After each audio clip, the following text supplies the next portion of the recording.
Morning, students. So last time we did LED blinking program. That is where we stopped, students. Okay, so let me begin from there. Yes. So we had done with LED blinking in the last lecture. And what did we do? We saw how to write a function. Okay. And we did write one delay program. So LED blinking, we turned on the LED. We did wait for some time. I mean, we turned it on for some time, right? And then we turned off the LED and again we waited for some time. So this wait program, we called it as a delay program. That delay program was required 2 times. The same instructions required twice. So we did write it as a separate program and we called it as a subroutine. So with the help of instruction lcall, we called the delay subroutine, right? So the instruction that we used was long call, and ahead we gave the label of the subroutine. The last instruction of the subroutine was RET. So this RET instruction exits the subroutine and microcontroller comes back to the main program, right? So it comes back to the next instruction of call, that is clear P0.0. Fine, students. And since we wanted LED blinking continuously, hence that was put in an unconditional loop, never ending loop, sjump up. So that program will keep on blinking the LED. So that is the next point we saw. And call instructions require stack to store the return address. So whenever you use functions, whenever you use call instructions, make sure that your stack pointer is initialized to some ending locations of internal RAM memory. So MOV SP, #50 hex. We are initializing, or we are starting the stack memory from address 50 hex onwards. So 50 to 7F will be used as a stack memory. We do this purposely so that the bank registers and the stack memory does not get overlapped. Okay, students, so these are the 3 points to remember, right? What are the 3 points? How do you write a function? RET is the last instruction of the function, and initializing stack. If you're using function, make sure you initialize the stack memory. And unconditional loop, sjump up. That's how you generate an unconditional loop, never ending loop. Okay, now the next we will go for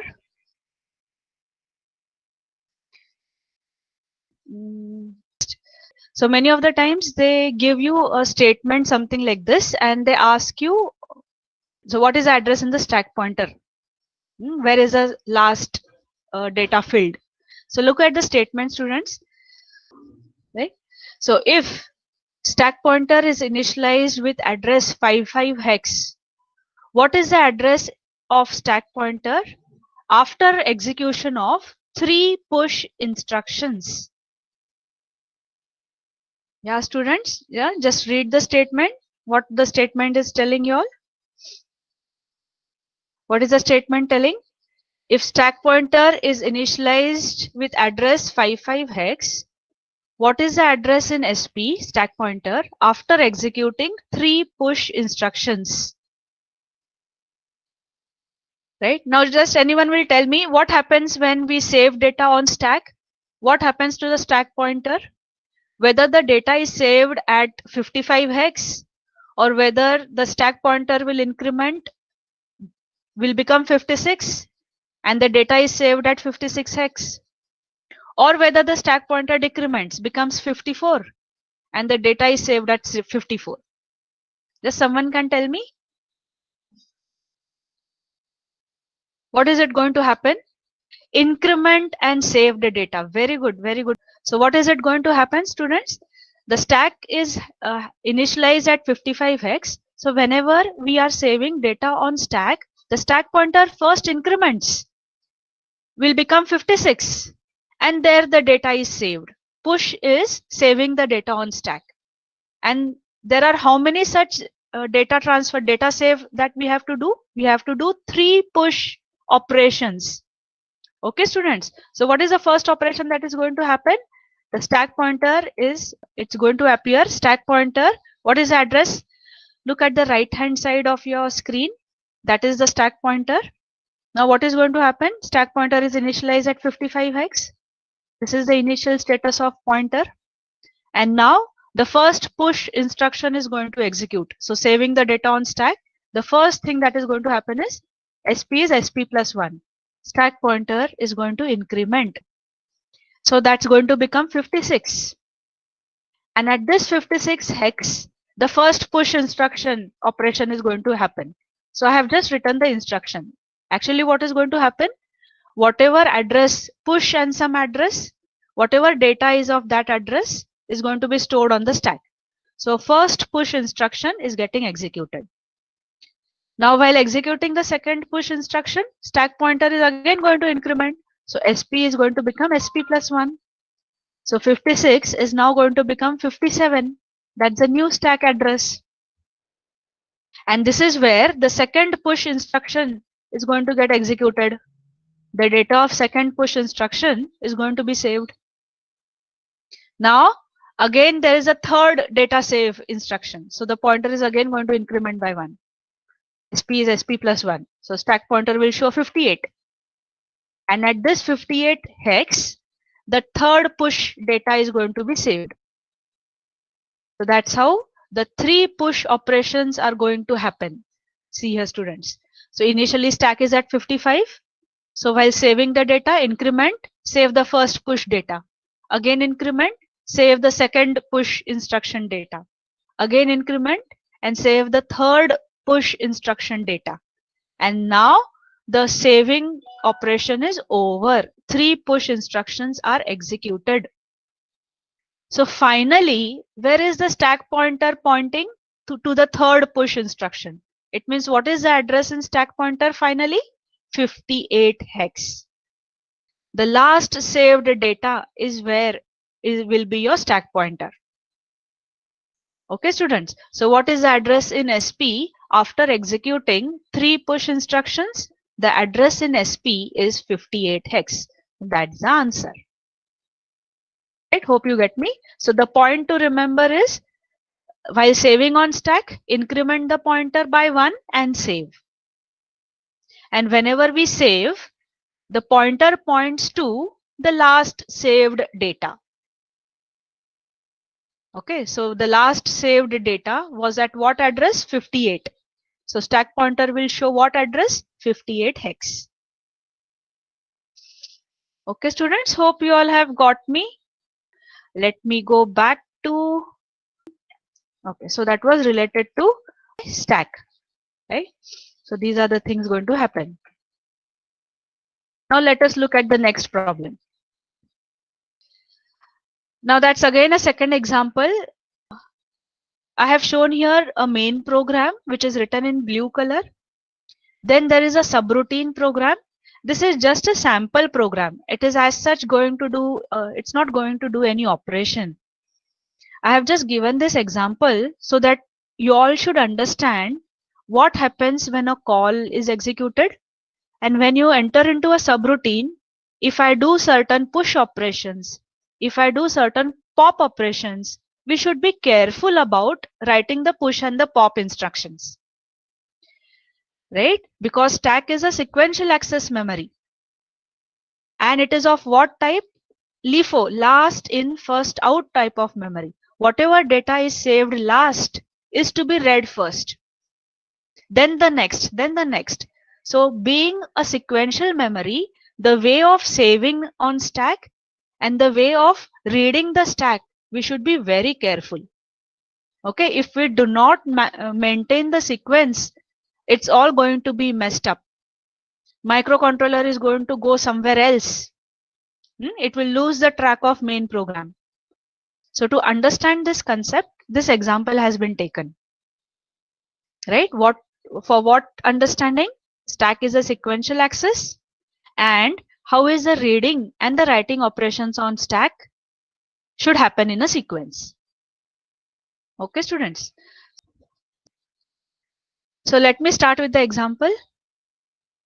A microcontroller will always execute the program which is written at 000, right? See that blue color, which we call it as a main program.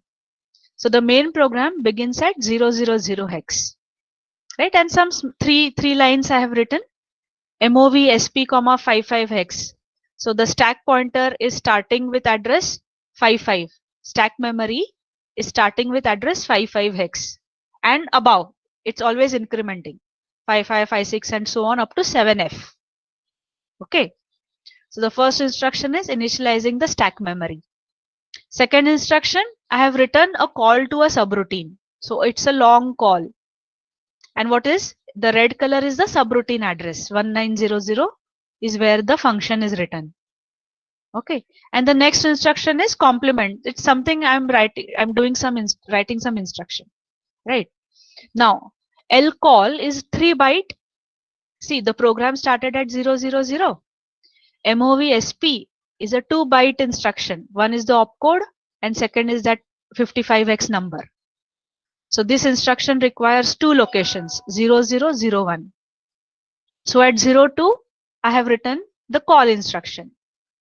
Now call is of 3 bytes. One is the opcode and that's a 16-bit number. So call is a 3 byte instruction. So this will require 3 locations. What are the 3 locations? 2, 3, 4. So the next instruction is at 5 hex.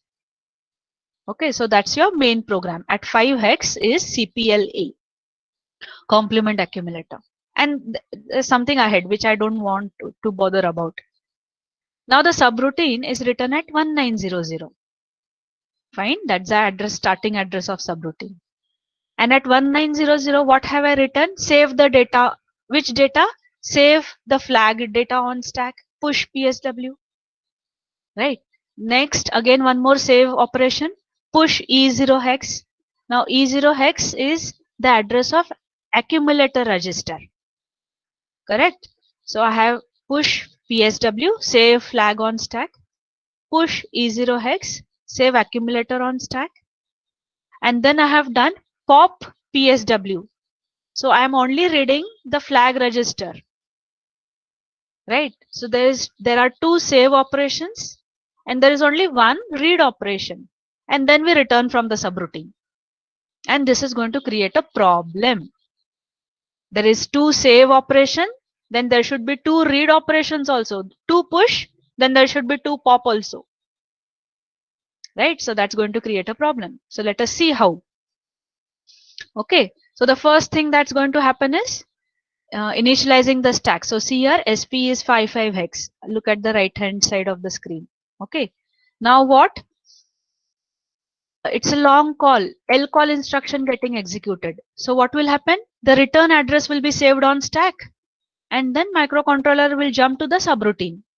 What is the return address? The address of the next instruction. CPLA. So the address of CPLA is 0005. So this 16-bit number is going to be saved on stack 0005.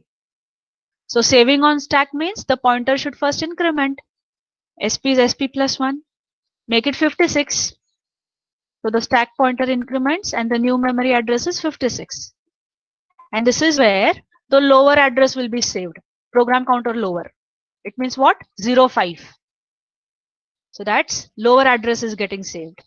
Again, stack pointer increments by 1. So the address becomes 57 hex. And now higher program counter, the return address, higher return address is saved on stack. Okay, students. And now microcontroller jumps to the subroutine. It means 1900 will be saved on program counter. And controller jumps to the subroutine. Now, what is the first instruction in subroutine? Save the data on stack. Mean again the stack pointer will increment by 1. So it will become 58 hex, the new address. And what will be saved here? PSW. This is the flag register, right? That is program status word, right? Processor status word, program status word. So this is push PSW. Now the next instruction in subroutine is push E0 hex. What is E0? Accumulator. So save accumulator on stack. So for saving, again the pointer increments by 1. The new address is 59 hex. An accumulator is saved on stack. Okay, students. So these are the two push instructions. Push PSW, push accumulator. So where is my stack now? The last filled data. What was the last filled data? The accumulator data. Right. Now microcontroller executes the third instruction. What is that? Pop PSW. So pop is what? Reading from stack. Correct.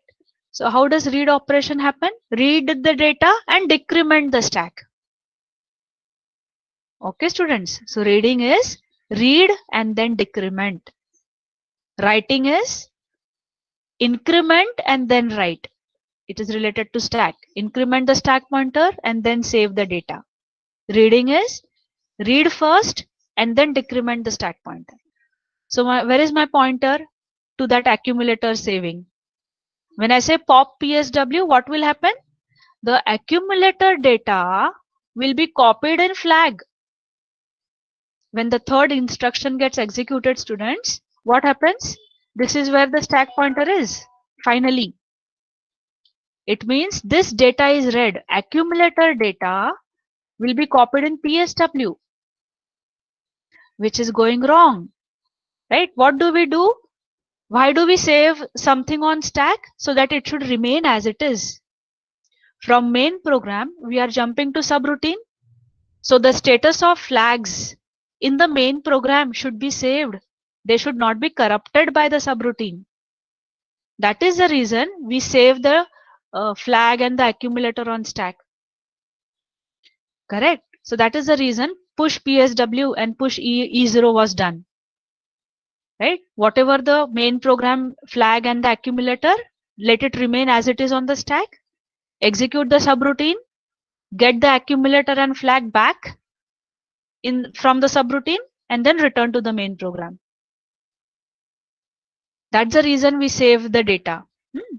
But then when I do pop PSW, accumulator data is picked up and is saved in the flag register. Mean my flag got corrupted.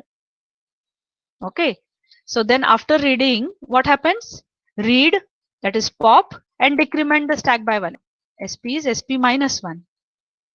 So after pop instruction, where is my new stack? 58 hex. Okay, students. Right now that pop PSW is done, microcontroller executes return instruction. Now return instruction means what?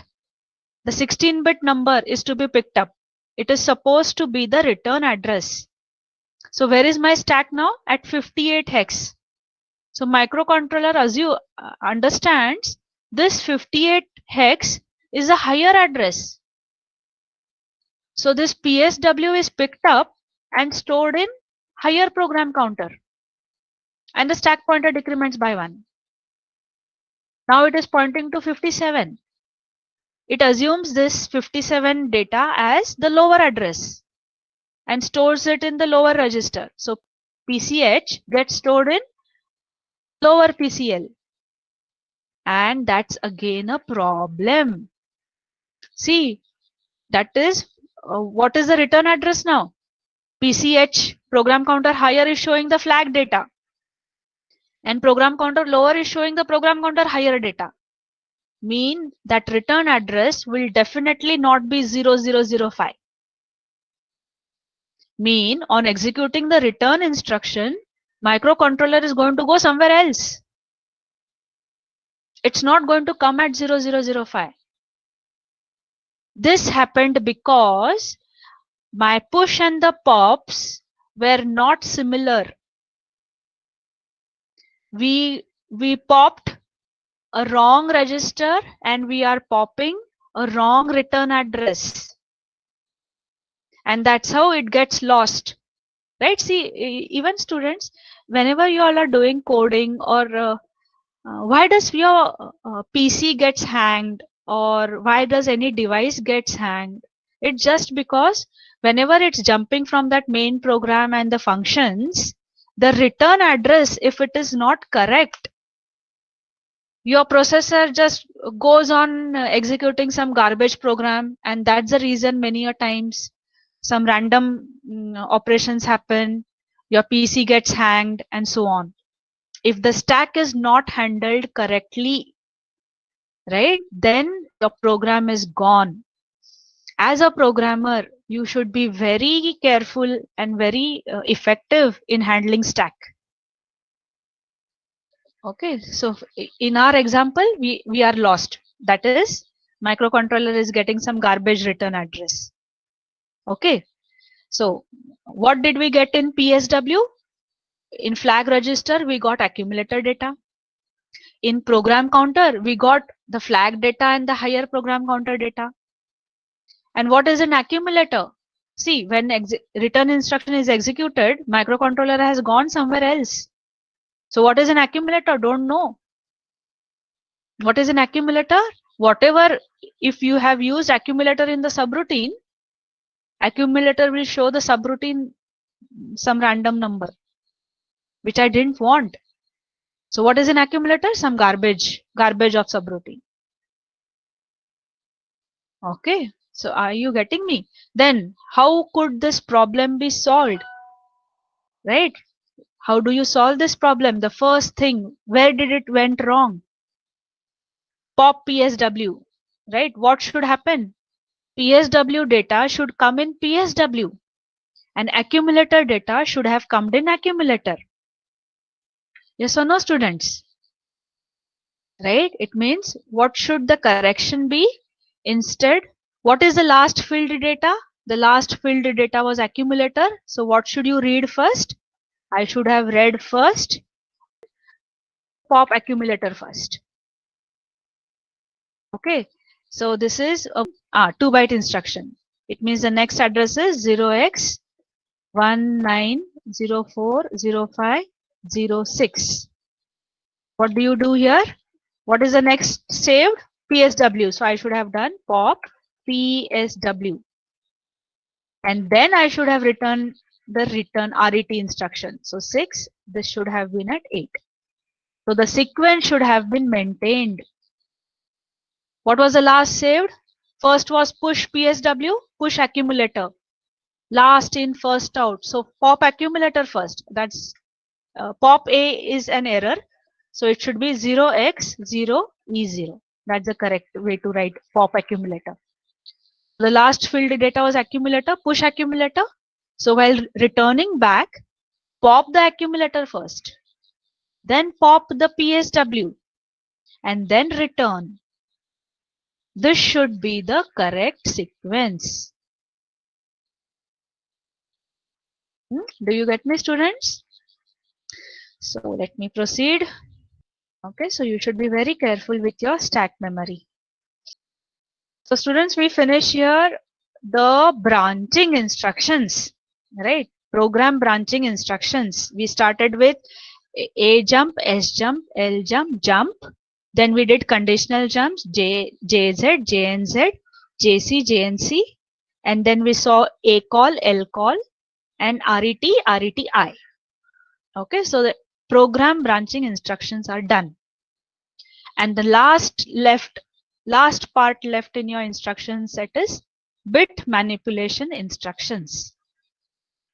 Bit manipulation instructions mean they are operating on 1-bit data, logic 0, logic 1. And that is a very important characteristics of any microcontroller. Bit operations are not available in microprocessors. Correct? Microprocessor will always operate on bytes, 8 by 8 bits, that is byte, word, double word, whereas the characteristics of microcontroller is they operate on bits, logic 0, logic 1, 1 bit. So that's the last instruction category left, bit manipulation instructions. Okay. Now, bit manipulation instructions, for example, complement the bit, set the bit, clear the bit. What is a bit? All your majority of the special function registers, you can use it as 1-bit register or you can use it as an 8-bit. So SFRs, correct? So most of the SFRs are bit accessible. Next, you have a bit memory also. Internal RAM 128 byte In that we have 128-bit memory also. The memory above the 4 banks. Bank 0, Bank 1, Bank 2, Bank 3. And after this 4 banks, you have a bit addressable memory. Correct. So those are the instructions related to those bit SFRs, bit memories. Majority of the instructions are 1 byte instructions. Right? 1 byte, it means only opcode. All these instructions have only one opcode. And due to that, whatever program we write, the program occupies very less memory. It's compact. Hence the code density is very, very small. And we should unnecessarily not write larger instructions because I have only 4 KB memory. What is the space to store program inside microcontroller? It is only 4000 bytes. So my program, it should be very, very compact. Bit manipulation instructions give you a compact program. Okay. And all these instructions execute in one machine cycle, except for few, right? We will see those. Right? Jump, for example, JC and JNC. What is that? Jump if the carry bit is set. Actually, that JC and JNC comes under bit manipulation instruction.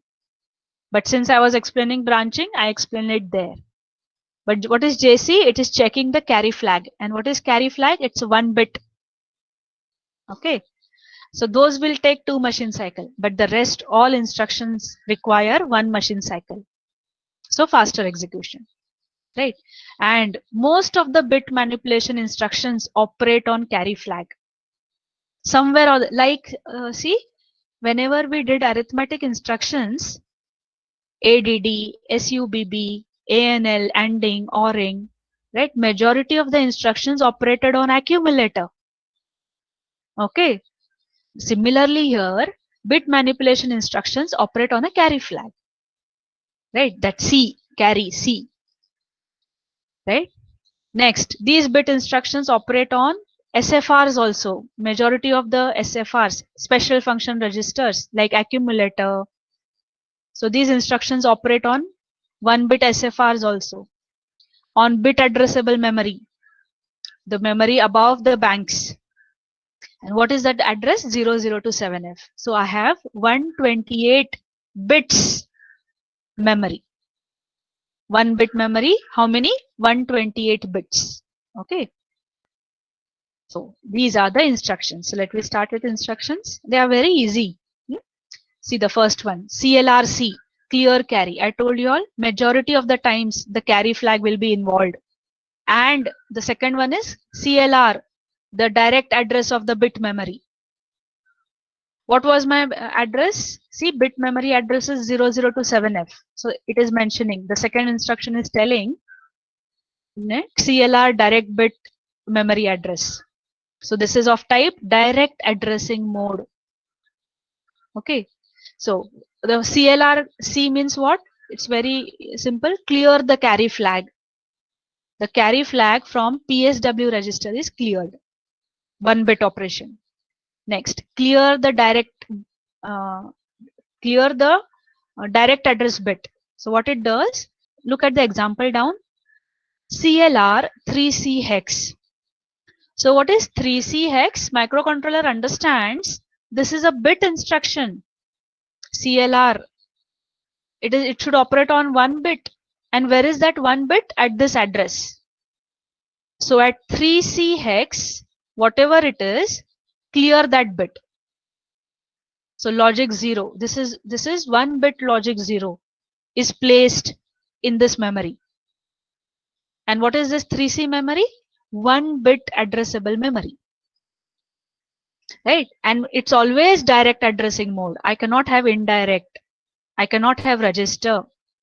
Correct? So the format is always direct addressing mode here.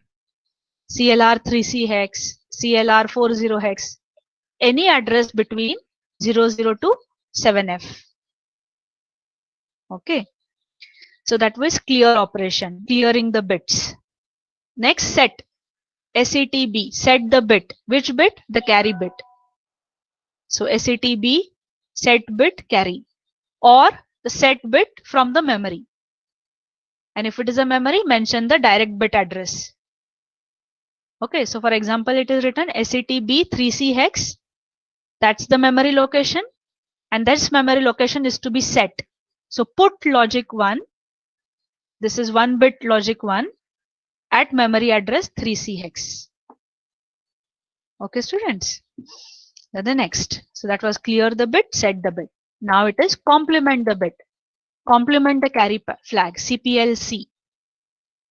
Second example, CPL direct bit address. So the examples here, CPL 3C hex. It means complement the data which is present at address 3C hex and put it in the same address back. So see, that's a tilde sign. That's the indicator of inversion. So the 1 bit data from 3C hex location is complemented and saved back in 3C hex. Okay, all these instructions are 1 byte. Now this is 2 byte instruction. See here, students. CPL is a opcode and 3C is that 8-bit number. So this is 2 byte instruction. Right? Whereas CPLC 1 byte instruction.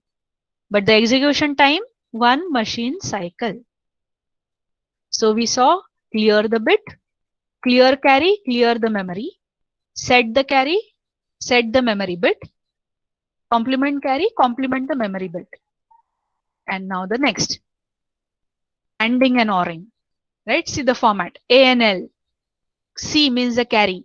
So ANL C comma. So mention the address of that direct bit. So it is a 2 by 2 machine cycle. See here. If the carry flag is the destination, we require 2 machine cycles for execution. So an example is written ANL C comma 3C hex. The 1 bit data from 3C hex is ANDed with the carry flag and the result is stored in carry. Okay. ORing ORL C comma direct bit address. It's 2 by 2 machine cycle. Example ORL C comma 3C hex. The 1 bit data from 3C memory location is ORed with the carry and the result is saved back in carry. And why do you use ANDing and ORing? ANDing is used for clearing operation. ORing is used for setting. So that's one of the way to clear the carry flag. One of the way to set the carry flag. No doubt we have set bit, carry bit also, but you can use it this way.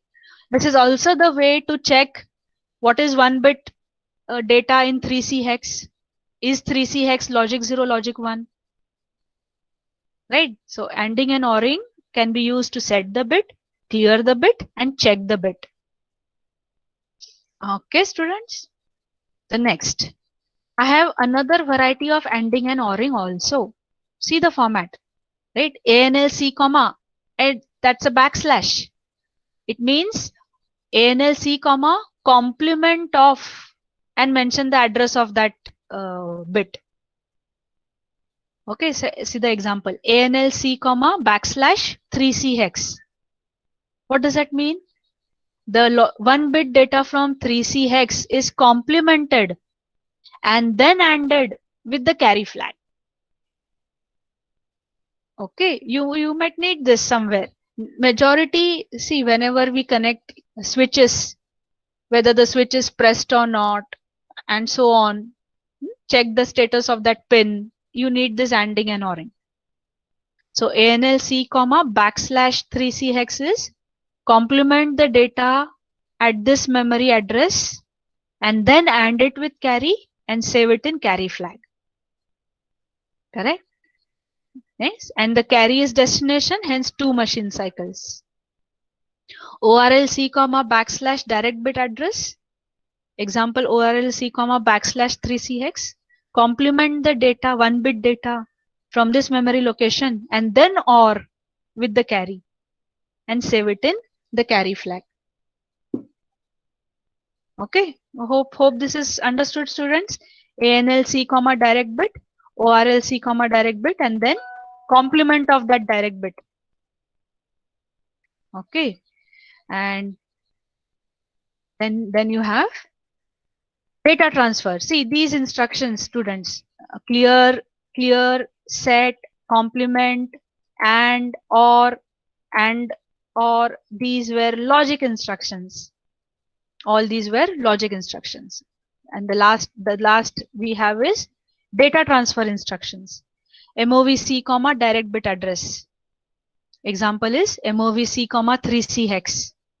And see, remember, all your bit manipulation instructions, either they are operating on the carry flag or they are operating on that 1-bit memory or the 1-bit SFR. So instead of writing 3C hex, see here, this is the address of the memory. I could put the address of SFR also. Okay, I'll just tell you. Let me complete this. So MOVC comma 3C hex, what does that mean? It's always destination comma source. Data from 1-bit data from 3C hex is picked up and copied in carry flag. So from memory into carry. And the other one is from carry to memory. MOV direct bit address comma C. Example, MOV 3C hex comma C. Data 1-bit information of carry flag is picked up and copied in memory. Correct. So we can transfer the carry flag status into memory. We can save, or we can save the memory information into the carry flag. Right. So what I was telling is this direct bit address is of no doubt only of memory, but it can be of SFR also. Okay. See, you all have this port 0, port 1, port 2. These are also special function registers. Right. When I say P0, it means it's an 8-bit register. But when I say P0.1, it means that's 1 bit of port 0. P0.1, P0.2, P0.3.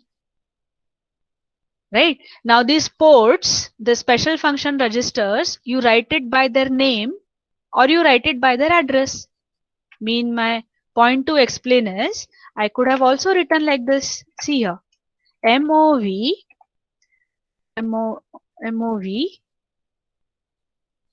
let me take port 0. So P0.0, comma C. This is the same as this. Right? Or else the same instruction I could also write it as MOV. What is the address of port 0? Students, the address of port 0 is 80. The next port is 90, A0 and B0. These are the addresses. Correct. So port 0, the address is 80. And when I say what is the address of each and every pin, P0.0, 0.1, 0.2, the addresses are 80, 81, 82, 83.